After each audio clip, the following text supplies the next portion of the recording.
Hello friends, स्वागत है आपका जीके प्रैक्टिस 100 में। फ्रेंड्स, आज के इस वीडियो में हम class 10th UP board maths के 6.1 एक्सरसाइज देखने वाले हैं, जिसका नाम है त्रिभुज।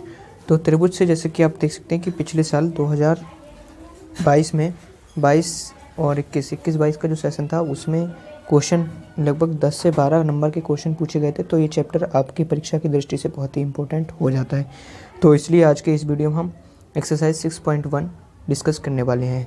तो ये चैप्टर है त्रिभुज, और त्रिभुज में यहाँ पर जो बनने वाले हैं क्वेश्चंस वो हैं आपके समरूपता से संबंधित प्रश्न। तो समरूपता बेसिकली होती क्या है, तो आज के इस वीडियो में हम बेसिक से समझने वाले हैं। तो समरूपता फ्रेंड्स आप कह सकते हैं कि मान लीजिए एक कोई ट्रायंगल है, ये इस टाइप का, इसमें आपका जो प्रत्येक कोण है, मान लीजिए ये क्या है, एक समबाहु त्रिभुज है जिसकी तीनों भुजाओं की जो लंबाई है वो a मान ली गई है। तो अगर ये एक समबाहु त्रिभुज है तो इसके सभी कोण कितने डिग्री के होंगे, 60 डिग्री के होंगे। यानी समबाहु त्रिभुज का प्रत्येक कोण 60 अंश का होता है। और अगर हम सेम ऐसा ही एंगल ले लें, ऐसा ही ट्रायंगल ले लें जिसका जो साइड है वो मान लें b है, ठीक है, क्या है, b है, और क्योंकि समबाहु त्रिभुज है इसलिए इसके जो प्रत्येक कोण होगा वो 60 डिग्री का ही होगा, क्योंकि त्रिभुज के तीनों अंतःकोणों का योगफल 180 अंश होता है। क्योंकि यहाँ पर तीनों भुजाएं बराबर हैं इसलिए तीनों कोण भी बराबर होंगे। जब तीनों कोण बराबर होंगे तो फिर 60-60 के बढ़ जाएंगे।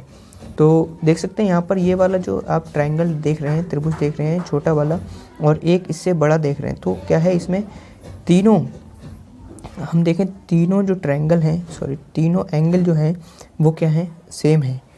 और जब तीनों एंगल सेम है मतलब समरूप का मतलब क्या है, रूप एक सा होना चाहिए और साइज अलग अलग होने चाहिए, तब वो कैसे कहलाएंगे, समरूप त्रिभुज कहलाएंगे। ठीक है, तो आशा करता हूँ फ्रेंड्स आपको समरूपता समझ में आई होगी। जैसे एक और एग्जांपल से हम समझते हैं, जैसे कि आपका कोई फ़ोटो ले लिया जाए, ठीक है, एक छोटे साइज का फ़ोटो हो, जैसे मान लीजिए 2x3 का फ़ोटो हो एक, कोई जैसे इतना बड़ा कोई आपका ही फ़ोटो हो, और सेम समय पर क्लिक किया गया दूसरा फ़ोटो हो जो थोड़ा बड़ा आकृति का हो, ठीक है, जैसे कि ऐसा।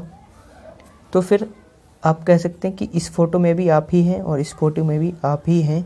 तो फिर आप, क्योंकि आपका रूप तो एक ही होगा, दोनों समय एक ही समय में जब आपका फ़ोटो लिया गया तो रूप एक सा ही होगा, ठीक है, और साइज का फ़र्क है इन फ़ोटो का, तो फिर ये कैसे फ़ोटो कहलाएंगे, समरूप फ़ोटोज़।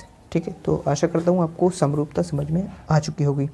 अब चलिए देखते हैं हम थोड़े क्वेश्चंस। जैसे कि यहाँ पर लिखा है, पहला क्वेश्चन देख सकते हैं आप, इसमें आपको ये जो दो चीज़ें दे रखी हैं इनमें से एक चीज़ का चुनाव करना है इस रिक्त स्थान में। तो पहला है, सभी वृत्त होते हैं सर्वांगसम या समरूप। दूसरी बात यहाँ पर देख लेते हैं, सर्वांगसम। सर्वांगसम क्या होता है फ्रेंड्स, सर्वांगसम जैसे कि यहाँ जो लिखा हुआ है इससे ही क्लियर है। सर्व का मतलब क्या होता है, सभी, और अंग का मतलब अंग ही होता है, पार्ट्स कह सकते हैं, और सम मीन्स होता है समान। तो जिसके सभी अंग समान होते हैं वो क्या कहलाता है, सर्वांगसम। ठीक है, वो क्या कहलाता है, सर्वांगसम। जैसे अगर हम कह दें यही फ़ोटो अगर इसी साइज का हो, जैसे जो साइज इसका है अगर सेम साइज का हो तो क्या कहलाएगा, सर्वांगसम। अगर यहाँ पर इसकी साइड a है, अगर इसकी साइड भी a हो जाए तो ये दोनों त्रिभुज कैसे कहलाएंगे, सर्वांगसम। ठीक है, तो सर्वांगसम और समरूपता में आप डिफरेंस समझ सकते हैं कि सर्वांगसम में सभी चीज़ें बराबर होती हैं, लेकिन समरूपता में ऐसा नहीं है। समरूपता होने के लिए क्या होना चाहिए, रूप एक सा होना चाहिए और साइज अलग अलग हो सकते हैं। ठीक है, बात करते हैं त्रिभुज की समरूपता की। तो त्रिभुज में को समरूप होने के लिए उसके तीनों कोण बराबर होना चाहिए। ठीक है, तीनों कोणों को बराबर होना चाहिए, और या फिर क्या होना चाहिए, या फिर इनकी जो साइडें हैं दो त्रिभुजों को समरूप होने के लिए इनका जो अनुपात है, जैसे a/b अगर हम निकालें तो बराबर होना चाहिए। ठीक है, तीनों साइडों का अनुपात कैसा होना चाहिए, बराबर होना चाहिए। तो इसलिए यहाँ पर ये दो कंडीशन फॉलो करना चाहिए, तभी कोई भी समरूप त्रिभुज होते हैं वो समरूप हो सकते हैं। तो चलिए देखते हैं पहला क्वेश्चन हमारा क्या है। तो पहला क्वेश्चन आप देख सकते हैं, सभी वृत्त। अब बताइए आप सर्वांगसम होते हैं या समरूप होते हैं, क्योंकि सर्वांगसम में क्या मतलब है, कि एक वृत्त ये है, एक वृत्त ये है, तो क्या ये सर्वांगसम हो सकते हैं? सर्वांगसम का मतलब क्या है? सभी अंग समान। क्या इनके सभी अंग समान है? इसकी त्रिज्या अगर 3 सेंटीमीटर है तो इसकी त्रिज्या 5 सेंटीमीटर आप देख सकते हैं बढ़ी हुई होगी, तो इसके सभी अंग समान नहीं है। इसका मतलब क्या है? ये सर्वांगसम नहीं है, क्योंकि अब एक ऑप्शन खत्म हो चुका है तो दूसरा ऑप्शन होना ही है। ठीक है, दूसरी बात, ये भी एक वृत्त है और ये भी एक वृत्त है, तो यहाँ पर आप सोच सकते हैं कि क्या है, ये इनका रूप समान है ना। रूप क्या है इनका? अगर इसको देख के आप कहेंगे कि ये वृत्त है तो ये भी एक वृत्त ही है। तो पहले क्वेश्चन में आप समझ सकते हैं क्या आएगा? समरूप। ठीक है, अगला क्या है? सभी वर्ग।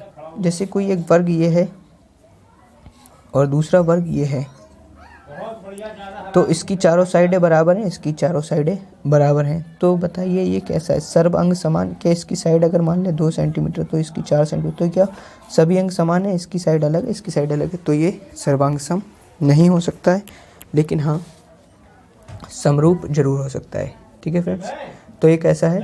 समरूप। ठीक है, तो अगला देखिए, सभी त्रिभुज समरूप होते हैं। कैसे? समद्विबाहु त्रिभुज या समबाहु त्रिभुज।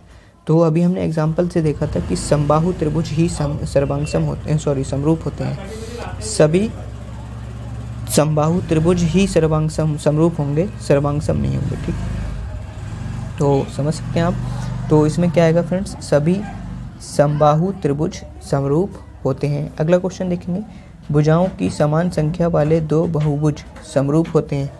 भुजाओं की समान संख्या वाले 2 बहुभुज समरूप होते हैं। तो यहाँ पर आप सोच सकते हैं क्या होगा इसका आंसर, कि भुजाओं की समान संख्या वाले 2 बहुभुज समरूप होते हैं।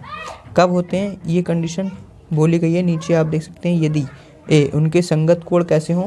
जैसे यहाँ पर देख सकते हैं आप, संगत कोण कैसे होने चाहिए? बराबर। और मैंने बताया था कि इनका अनुपात कैसा होना चाहिए? बराबर। ठीक है, तो संगत कोण बराबर होना चाहिए और संगत भुजाएं समानुपाती होनी चाहिए। कैसी होनी चाहिए? समान अनुपात में होनी चाहिए।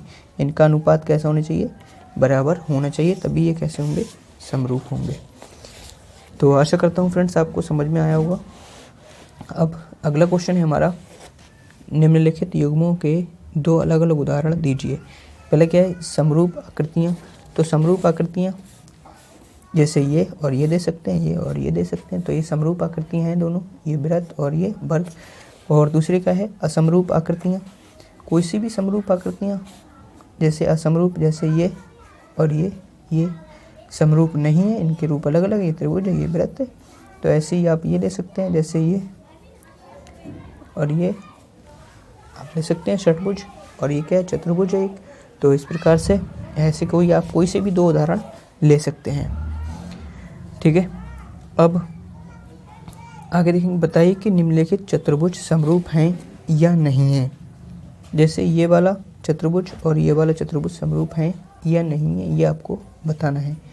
तो देखकर आप बता सकते हैं कि इनका ये जो है समरूप होने के लिए क्या होना चाहिए? चारों कोण, यहाँ की 4 कोण है तो इसलिए बराबर होने चाहिए, और दूसरी बात भुजाएं कैसी होनी चाहिए? समान अनुपात में होनी चाहिए। तो देख सकते हैं इसका कोण कितना है? 90 है। इसका कोण 90 है, आपको देखने से ही नहीं लग रहा है, तो फिर ये भुजाएं तो समान अनुपात में हैं। जैसे यहाँ पर अगर हम निकालें तो 1.5/3, तो कितना आ जाएगा? 1/2। यहाँ पर निकालेंगे तब भी यही आ जाएगा। तो भुजाएं तो समान अनुपात में हैं, लेकिन इनका जो कोण है, प्रत्येक कोण बराबर नहीं है, तो इसलिए ये समरूप नहीं होंगी। तो आशा करता हूँ फ्रेंड्स आपको समझ में आया होगा। मिलते हैं नेक्स्ट एक्सरसाइज में, और अगर चैनल पर पहली बार विजिट करें तो चैनल को सब्सक्राइब करें, वीडियो को लाइक कर दें। मिलते हैं फ्रेंड्स नेक्स्ट वीडियो में, जब तक के लिए टेक केयर।